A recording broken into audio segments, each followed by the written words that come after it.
Functions. Functions, obviously, an important concept that we're going to be using so much in math altogether. And before we get to the functions, there is a description of something called a relation. And a relation is a set of ordered pairs. So the minute you say a set, we need the set notation.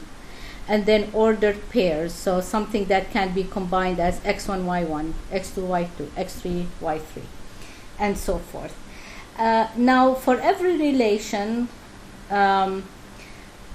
consisting of an ordered pair like x and y, there are two important sets. First of all, the set of all the independent variables, and we call it independent because it we'll see in a minute. X is independent because you always say, okay, if I give a value for x, then you see what y is equal to. So y depends on x. So the set of all x's we call the domain, and the set of all the y's we call the range. Okay, now what is a function? A function is a relation. So it is a relation, but it's a special one. This special relation is that for each distinct value of the first component of the ordered pairs, meaning the x, there is exactly one y. So I cannot have one x with two y's. Okay, so the same x has to have only one y. Then we started explaining to you the value of the second component depends on the value of the first component x. And that's why we call y the independent variable and x the dependent variable. So again, remember the first component, the x, cannot be repeated. So here's the first example, and all of these examples for a while now for this video are going to be the same question. Decide whether each relation defines a function and give the domain and range. Keeping in mind that domain and range is for both relations and functions. So not only functions, relations have domain and range. So I gave an example for A and B. So let's do C and D. Here's a relation. Is it a function? So let's look at -4, -2, -2. Oops, let's watch. This -2 is repeated with different values. So 1x have two values, so that is definitely not a function. Now what is the domain? The domain, again, it's a set. So all these notations going to affect your grades. So make sure you know what to do. So open set notation and put the values of x's that we have, which is only two of them, -4 and -2. And what's the range? The range is the set of all y's, and there is only 1 and 0. Another thing we need to say that in a set notation you cannot repeat. If there is twice -2 but you only put it once, the set has unique members. Now let's look at D. AF, RF, TF, FF. So we're going to look and concentrate on the domain. Do I have any repeated value with different y? Absolutely not. So yes, this is a function. Even though, guys, you see that the y's are the same, it doesn't matter. Just like if a function is the set, for example, of all students and their grades. So two students can have the same grade, and that's still a function. The whole class can have A's. Okay, John A, Mary A, and that's still a function. Now the domain is the set of the first variable, which is A, R, T, and F, and the range is only one member, which is the F. Okay, let's look at the next example, example 2. Again, the same question, but different ways. So we need to be comfortable with all the ways that a function can come in. A function or a relation can be in a table setting. So we're going to do the same. Is this a function? Let's look at the x's. Is there any repeated x's? No. So that is a function. Let's look at the domain. The domain is the set of all x's. 3, -3, -1. The order does not matter in a set notation. And what is the range? The range is 7, -2, and 4. How about this one? Let's look at the x's. 2, we see a repeated, so that is not a function. The domain is only 2 and -8. Do not repeat the 2. And the range is 2, 7, and 5. Let's look at functions in another way. This is a set also notation, so that's, and the arrow shows which one is the dependent and which one is the independent. You always go from x to y, so the arrow, that means this is the set of all x's, x values, y value. So the answer is a function, because you can see one arrow coming out of there. But what's the domain? Is 1, -2, and 3. And what's the range? Is 2, 4. And here we see that this is not a function, and the reason is because -2 is connected to 2 different values. So h is not a function. That's the name of this relation. And the domain in this case is -4 and -2, and the range is 1, and 0. In the next example, we're going to look at the final way, well, for this kind of relations. We'll talk about it in a minute. So I did not put the graphs for you yet, so let us put the points. Okay. So for each x, I see there is a different y, so this is definitely a function. And for the domain, is the x value, remember this is your x and that's your y, so what did I use? I used -2, -1, I used the 0, 1, 2, and 3. And for the range, which is the y value, you can see that I use the same thing, -1, -2, -1, 0, 1, 2, and 3. Now, I'm going to give another example here, and let's put some points. Again, for this example, we're only doing points. You'll see why in a minute when we go to the next example. So is this a function? Again, we're looking at the x values, right? Well, if you see that this one has 2 y's, a -2 and a 2, so that is definitely not a function. And to write the domain is the set, we use -1, 1, and 3. And for the range, we have -2, the y, 1, and 2. And from this one, we're going to go to the next idea. And the next idea is the vertical line test. So what does the vertical line test say? The vertical line test says that, I want to use this example.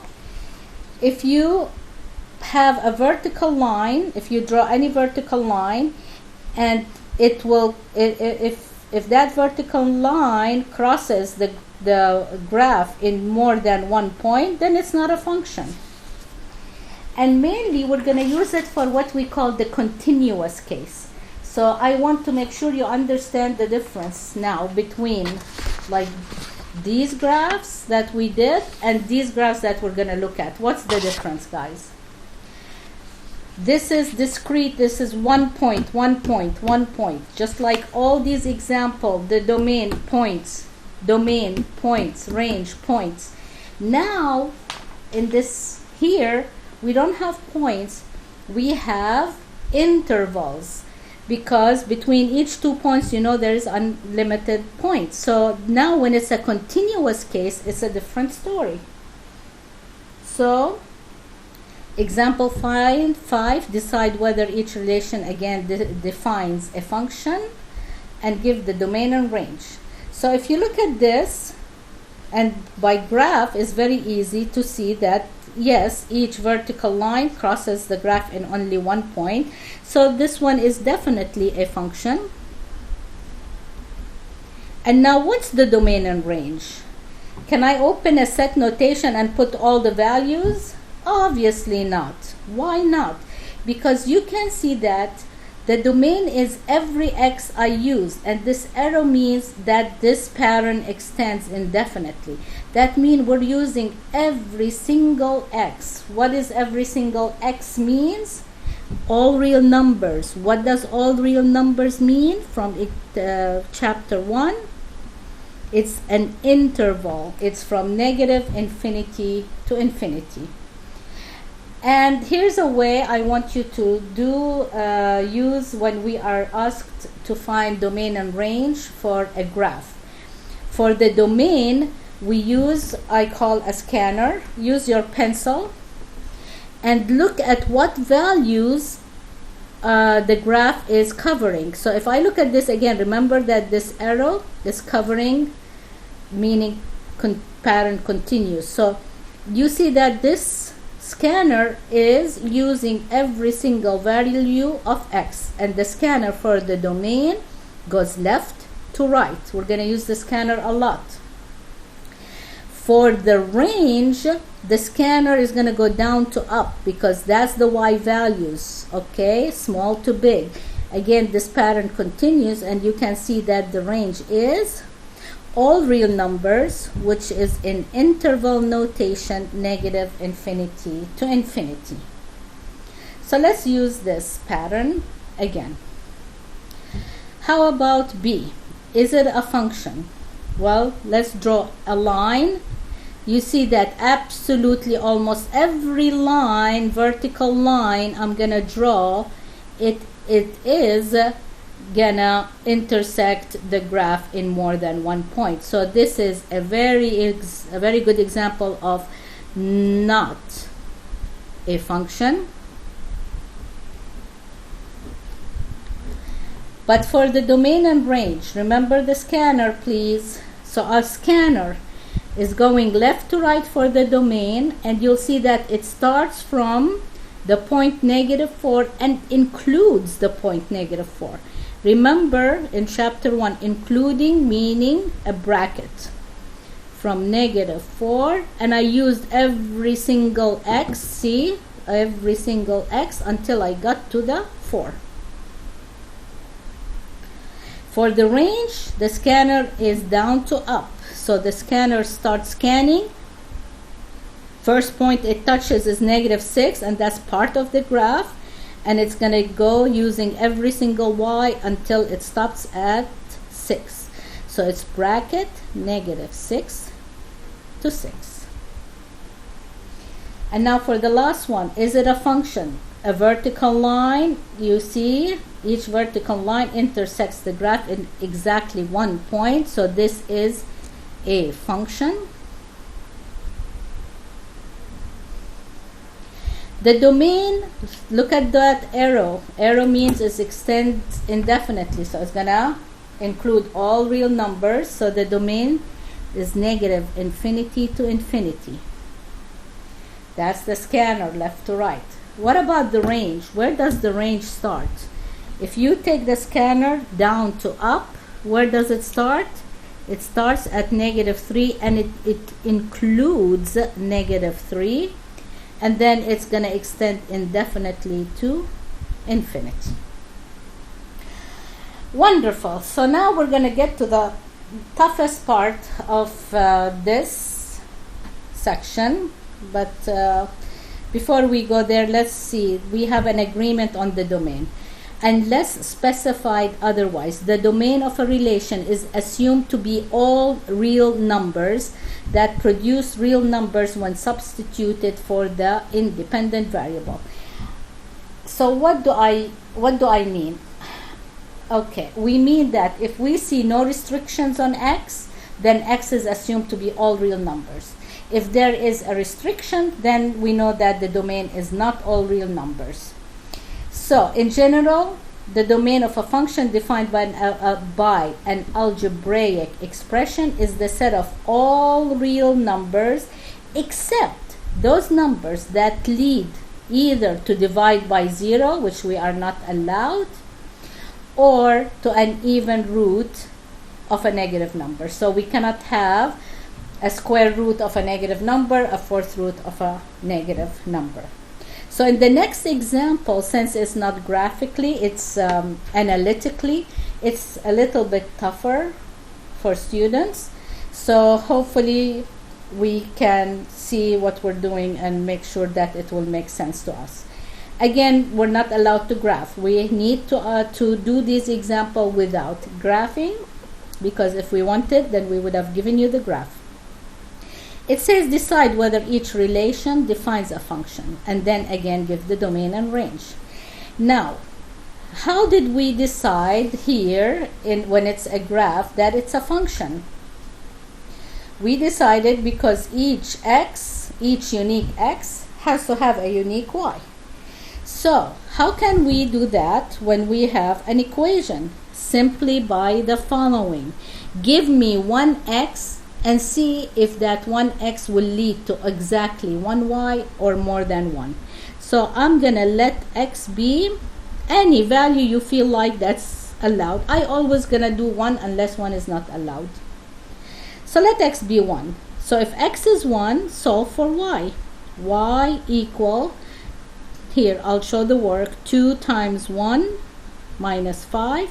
So y equal 2 minus 5, or negative 3. So 1x gave me 1y. So yes, that's a function. Okay, we got that. Now the discussion over the domain and range. How do we know and how do we discuss?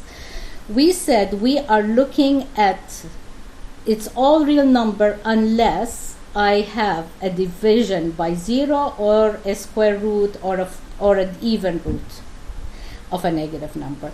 This one does not have a fraction and it is not inside the square root. That means the domain is all real numbers and the range is all real numbers. You can give x any value you feel like and you're going to get a real number. Let's look at this one. Again, is it a function? We need to check. We cannot just say yes or no. So let x be. Remember I said I'll use 1 unless I cannot. If I put 1, then I'm going to have the square root of negative 2, and that's not right. So I cannot use 1. Use any number. I'm going to, other than, obviously, it has to be greater than 3. So I used 4. When x is 4, then y is the square root of 1, which is 1. So yes, that is a function. Now, how do we decide for the domain? We said everything except what makes, we cannot take a square root of a negative number.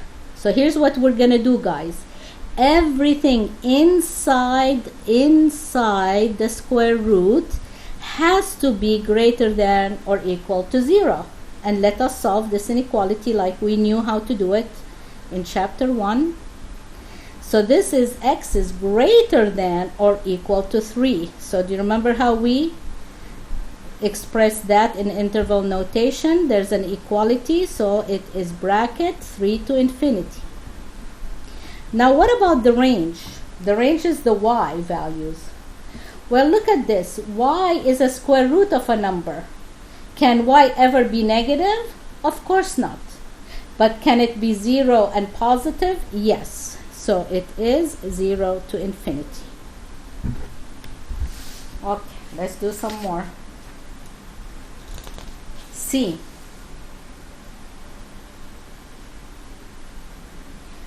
How about y squared equal to x? Remember, give one value for x and see if we get one value for y. Let x be 1. So let's solve. Y squared is equal to 1. Solve for y. Y equal plus or minus 1. Remember square root property. So this is not a function. But we still can tell domain and range. Domain. Think with me. Domain is all values of x. X is y squared. So can x be negative? No. So it can only be 0 to infinity. Cannot be negative because it's something squared. And what about the range, meaning the y? If you solve for y, y equal plus or minus the square root of x, which is all real numbers. Okay, let's do some more. How about, let's decide, is it a function? Let x be 1. If x is 1, what is y? Y equal 1 plus, because 1 squared is 1, that's 5. Is it a function? Yes. Again, y, 1x gave me 1y. Now for the domain, all values of x, is there anything x cannot be? Can it be 0? Yes. Can it be positive? Yes. Can it be negative? You're gonna square it? Yes. So there's no restriction, so it's all real numbers. But let's look at the range. Can the range be, for example, 0? Well, for y to be 0, x squared needs to be negative 4. So obviously not. What is the smallest y that can be is when x squared is 0. And that means when x is 0. The smallest value is 4. But it could be anything greater than or equal to 4. Okay, let's look now at denominators. Is that a function? Let x be 2. I cannot make it 1. It makes the denominator 0. So we already know the domain is not all real numbers. So let x be 2. So what is y? Y is 2 over 1. That's only one value. So yes, it's a function. Now what's the domain? The domain is all real numbers except what makes the denominator 0. What makes the denominator 0 is when x is 1. So it's all real numbers except 1, guys. How are we gonna represent that? Let me come here in a scratch paper. It's all real number except 1. Just the 1. So in interval notation, it's this part and this part. So how are we gonna write it? It's going to be from negative infinity but to 1, but don't include 1. And then start from 1, but don't include 1 to infinity. So the domain is negative infinity to 1 and 1 to infinity. Keep in mind that this has to be not including 1 because that's what makes the denominator 0. Now the range is a new idea. I have to explain it to you. What's the range, which is the y?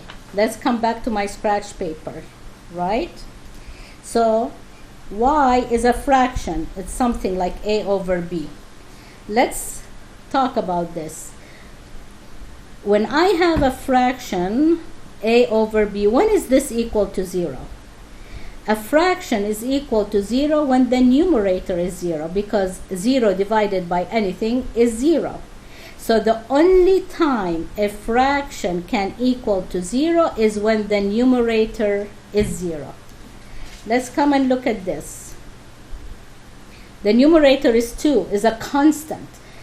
And the constant cannot just turn and be 0 suddenly. So that means y could be anything except 0. Remember how we wrote that? All real numbers except 0 is negative infinity to 0, parentheses, union, parentheses, 0 to infinity. Okay, this is a combination, so I want to do this with you. That's the hardest one, supposedly, but hopefully you'll see that it shouldn't be. For the domain,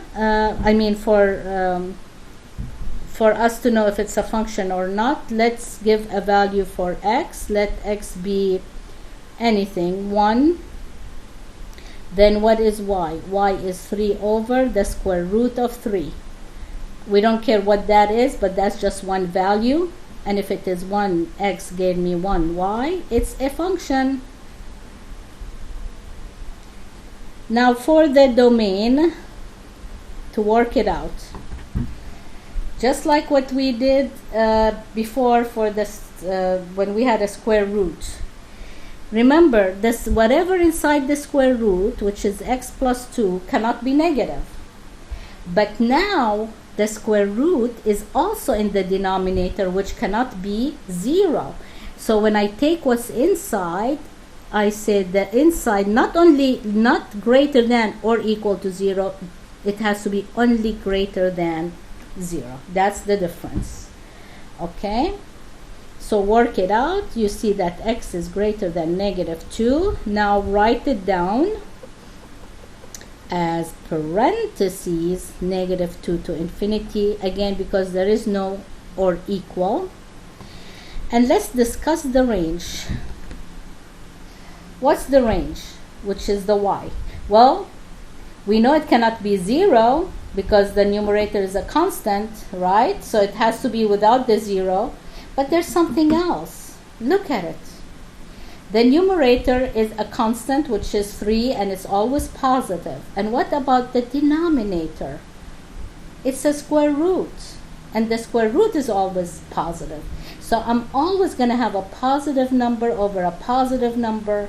So I'm always going to get a positive number. So the range is 0 to infinity.